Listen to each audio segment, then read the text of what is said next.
Hello and welcome to the Classic Country Headlines on the Stories of Country Music YouTube channel. Today we have highlights from the Grand Ole Opry, Randy Travis, George Strait, and Willie Nelson. We'll start with an iconic show at the Grand Ole Opry, the 5,000th Saturday night show that happened on October 30th, just a couple of days ago. We'll go to the Tennessean.com for the highlights from the show. They say the curtain rose this weekend in Nashville for a singular milestone in entertainment history, the 5,000th Saturday night Grand Ole Opry broadcast. Garth Brooks, Trisha Yearwood, Darius Rucker, Vince Gill, and Chris Young sang. Now, we'll look at the set list a little bit later to look at everybody else who also sang, but these are the ones they mentioned at first. They lined up to celebrate the nearly century-old country music program with live performances from the Grand Ole Opry House in Nashville. WSM Radio carried a broadcast of the show, same as it did in 1925, when the Barn Dance, as it was called, debuted in downtown Nashville. They opened with many of the classics, specifically Bill Anderson. Kicked off the show with a Roy Acuff tune, Wabash Cannonball. And then they included Hank Williams' Jambalaya, sung by Connie Smith, Patsy Cline's San Antonio Rose, sung by the Gatlin Brothers, Bill Monroe's Blue Moon of Kentucky by Darius Rucker, Loretta Lynn's Coal Miner's Daughter by Terry Clark, and Charlie Daniels' The Devil Went Down to Georgia by Chris Janson. And as they mentioned very interestingly, trying to get my cursor to work again, that was just the first 6 minutes of this excellent show. Now, there was, of course, great country music history at this show. This is one story that I find absolutely amazing and encapsulates the history of the Grand Ole Opry and country music. Vince Gill brought a piece of music history with him to the show, playing a well-worn acoustic guitar he said was once owned by Opry star Sam McGee. Now, who is Sam McGee? Part of the McGee brothers. They first played in Nashville's famed AM radio program in 1926, months before the Barn Dance became known as the Grand Ole Opry. Now get this. In 2021, Vince Gill sits down on stage at the Grand Ole Opry, plays with an acoustic guitar that was also used at the Grand Ole Opry back in 1926, 95 years ago. To me, that is an amazing country music history story. And like I said, it just encapsulates the rich history that country music has had for all of these years. Think of the millions of people that have been influenced and inspired by country music after all of this time. And what I love about country music is that so many of the acts, Vince Gill and many, many others, go back and are reminded and remind us about the heroes and the heritage and the history of country music from even so long ago. To me, one of the reasons why I love country music and its history. Of course, Will the Circle Be Unbroken was sung. Let's see what else was sung. I'll scroll down here. We've already talked about the classics that the show opened with, and then the others that sang as well. Terry Clark sang, Gatlin Brothers, Dustin Lynch, Bill Anderson with his songs, Chris Janson, the Isaacs, John Conley and Connie Smith was with Amazing Grace, which I would have loved to have heard that live. Vince Gill, Connie Smith, John Conley, Jeannie Seeley, Will the Circle Be Unbroken was sung. And then Chris Young, Darius Rucker, and Garth Brooks and Trisha Yearwood closed out the 5,000th Saturday night show of the Grand Ole Opry. That is pretty cool.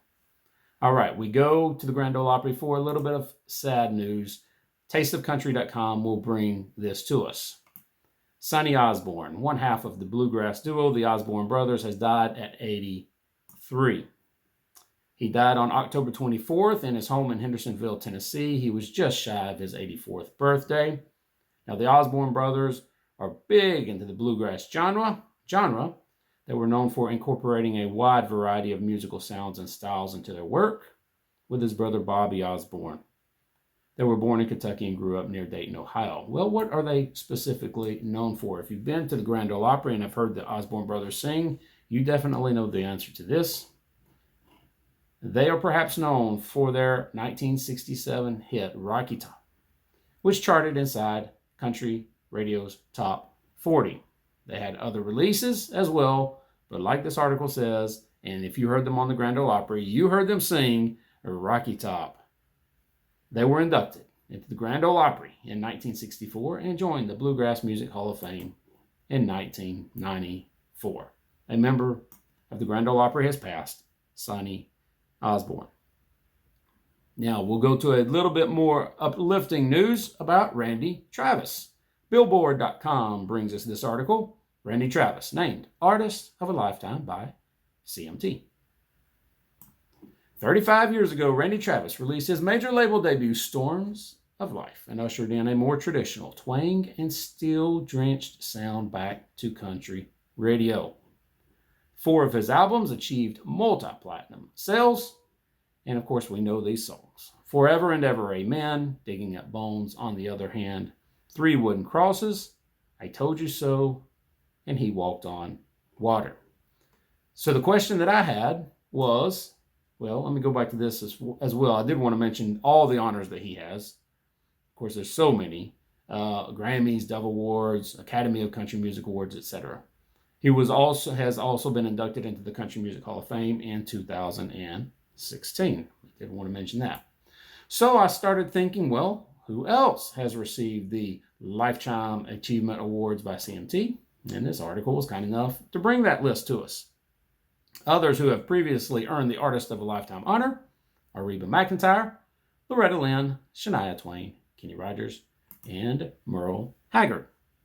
2021 is Randy Travis. That's very interesting. All right, let's go to KXAN for some news on George Strait and Willie Nelson. So it's only fitting the King of Country Music gets to be one of the first acts at Austin's newest concert venue, the Moody Center, set to open in 2022, which I found interesting enough, but it's not the reason I find this article so interesting. The singers that are going to be there are George Strait headlined, and then Willie Nelson and the Randy Rogers Band from Texas also will be joining them. So what I found so interesting about this was it will be just the second time George Strait and Willie Nelson have shared a stage in their careers. Now think about that. Both are from Texas. Both have been singing country music for decades.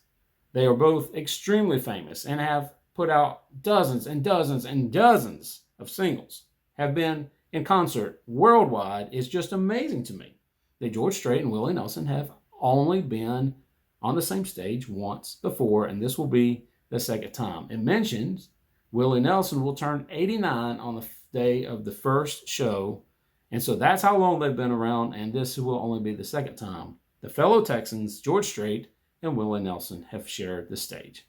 I found that to be very interesting. One more headline on Willie Nelson. Willie Nelson by AmericanSongwriter.com shares a new rendition of Christopherson's Why Me. He released the song from his forthcoming 12-track album, The Willie Nelson Family, set to drop in November. Christopherson first released the song in 1973, and then Willie recorded it in 1979 for his album Sings Christopherson, which is 42 years ago. You can find this on YouTube.